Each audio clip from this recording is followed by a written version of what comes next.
It was February, and I had been outside working. When I came in the RV, Sarah was crying. She told me that she was really sorry. She hugged me. I didn't understand. She told me again that she was sorry, and then she told me that Jason had died. I couldn't really believe it. My childhood best friend's older brother, my older brother, died. Jason lived with us when we were 20 years younger. This wasn't just my loss. I held her and I comforted her. After a while, I went to run an errand. I was in the car by myself. I didn't have to be strong for anybody. I didn't want to be composed. The thin veneer of dragon scale armor that we men build up from childhood could be taken off, and I wept. Jason was the oldest sibling in a family that functionally adopted me as a child. I spent so much time with them, and Jason taught me all the things that an older brother teaches you. Some of them good things, and many of them things you can't talk about in polite company. My childhood memories are filled with him standing taller than life itself. I always felt like there were things left unsaid between us. I needed to apologize to him, and I never did. I'm not sure he thought I needed to, but I did, and that's all that matters when you can't anymore. Don't leave things unsaid. One day they'll be gone, or you'll be gone. One day you can't. This was a valley full of darkness and sorrow. But that's the interesting thing about going on an adventure.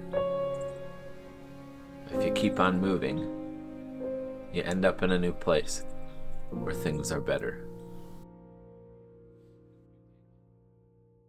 As soon as we got set up on the property, we figured we better get all of our stuff here. Everything we owned outside of the few things we had in the RV was still in Minnesota and needed to find its way to Missouri. We stopped clearing pretty early on.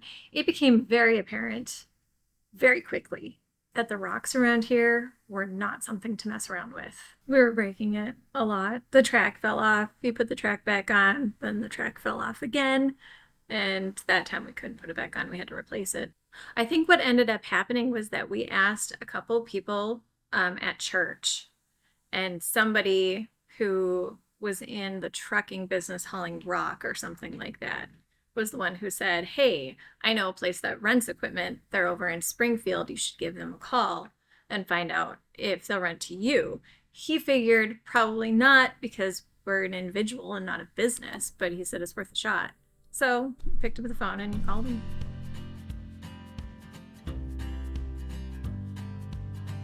Now, you would think that the proper response to, "Hey, I've never driven a bulldozer before, can I rent one of yours?" And not a small one, but that big one right over there, would be no.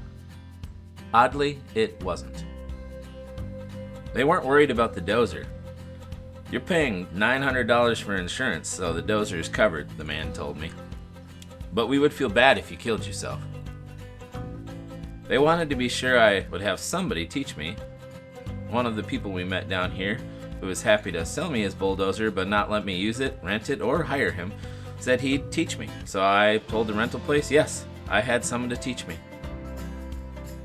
Which turned out to not be exactly true, because when the bulldozer showed up, the guy who said he'd help was going to his lake cabin and just told me that it was really simple to use and that I should just get in and start driving it.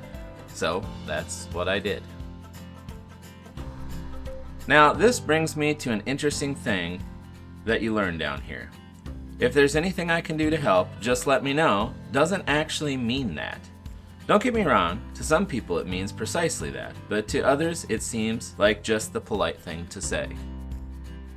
If you come down this way, just be aware and don't get offended when someone offers to help you but doesn't. I think some people just like the idea of being helpful, but for whatever reason, likely they're just too busy, they never seem to be able to muster a helping hand. At least, not how you actually need it. Again, don't be offended. You'll find your people who will help you no matter the cost. We did. And at first, it seemed like a lot of work to just be outside so much because we were coming off of a really rough winter, our first winter here. Um, the year of the mud, when Sarah went a little insane because of all the mud. But then we got going. We had the equipment, we had work to do, and we dove right in. And all of a sudden, there was just kind of this shift. Everything felt good. When everything starts working, and at some point, if you stick with it, things will start to work. Run with it until your legs stop working. Go until you can't go anymore. Don't waste a moment. Don't take any of it for granted. Nothing lasts forever, so push and push hard. You'll be able to rest later. Right now, run like the wind.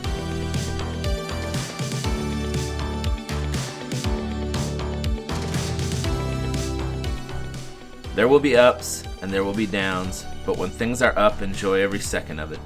Breathe it in. Be permeated by it. Be so full of it that it comes out of your pores. Be filled and enjoy every second. Enjoy the sweat. Enjoy the pain of your achy body. Enjoy the early mornings and late evenings. Enjoy being tired. Enjoy the challenges. Enjoy winning. Enjoy the peace of sleep that only comes after a day where there is no doubt that you didn't waste a moment. Sometimes progress is better measured by the year, but in times like this, it's best measured by the day. Enjoy it while it lasts.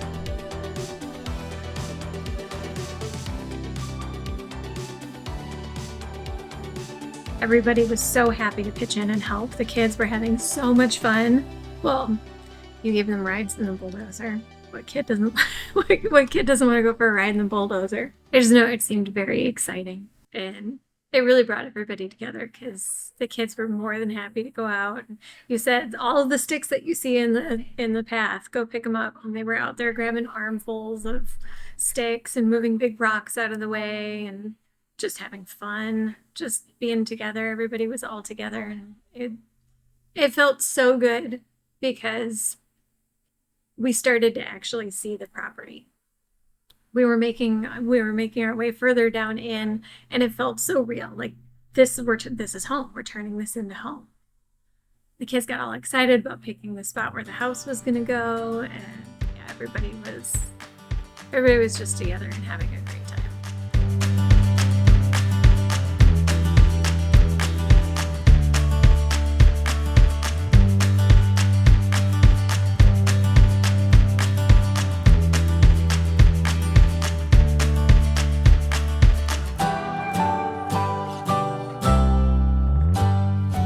I will forever remember this time with fondness. I got to spend time with my dad and my children working on our family's future. We worked hard and the kids played even harder. I'm pretty sure that my youngest son thought he was really helping us by pushing dirt around with a toy earth mover. And in hindsight, maybe he was. Nothing reminds you to stop and enjoy yourself quite like seeing the joy in a child's face while at play. It's easy to forget you're on an adventure. But you are on an adventure. And somehow kids are good at reminding you of that if you listen.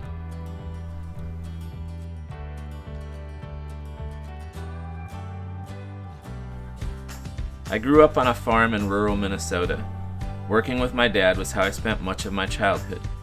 Getting out to the fields before the sun was up, fixing broken equipment, K&R steak sandwiches or cheeseburgers at the sale barn for lunch, coming home at dark for dinner, going to the bathroom and washing the dirt and grease off our hands with lava soap and watching it all spiral down the bathroom drain while hearing my mother yell that dinner was ready. Many of my memories are made of times such as these. And this was just like those old times. The only difference is that we were on an adventure of my choosing, not my father's. My dad and I worked hard during the week we had this bulldozer. We started early and quit late. We ate cheeseburgers and french fries from the local burger joint for lunch. We ran chainsaws and worked heavy equipment. We moved logs. We smelled like two-stroke oil, gasoline, and diesel fuel. Our hands and faces were dirty. We talked. We laughed. We got in a couple of fights. We smiled a lot. We worked hard, and my children got to experience it all with us. The excitement of taking a forest and making it into a place to build a home was something I will not forget. Thankfully, these memories will be with me for the rest of my life.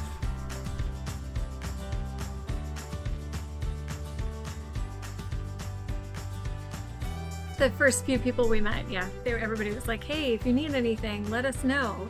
And then some people we asked, and then it turned out that they were not so willing to help. And then some people just wanted to help but couldn't. Our truck wasn't big enough to haul the skid steer that we rented. The only thing that we could think of is we asked everybody that we knew at the time, and nobody had a truck that we could borrow. Nobody even knew somebody that had a truck that we could borrow. We struck out everywhere we turned, trying to get help. And that you were talking with Jeremiah from Roots and Refuge. Needed a truck, we needed a way to pick up this equipment, but we were kind of hitting a dead end everywhere, and he said, you can use my truck. And when we drove down there, parked the car, got out, walked up to the front door, and Jess and Jeremiah are so excited to see us open the door. And Jeremiah gets this look on his face. He looks at you. He looks at me. He looks at Jess. He looks back at me. And he goes, what? We hadn't told anybody that we were expecting baby number 5.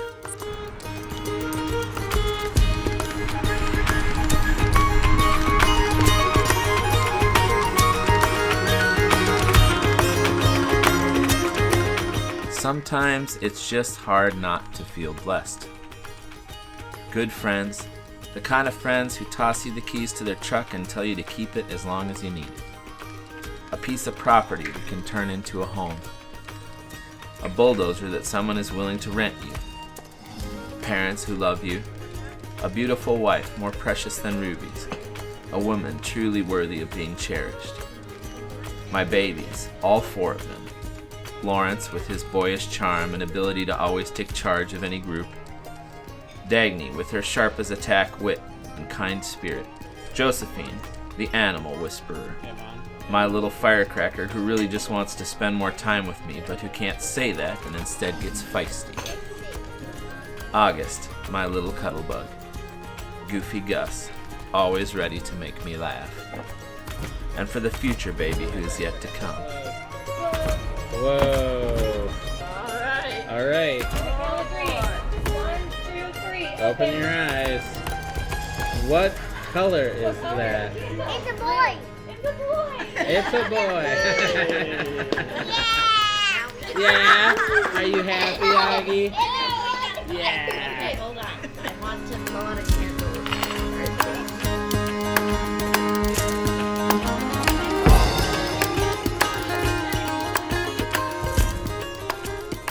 That's right, a baby boy. My little baby boy. With all of this, how can I not feel blessed?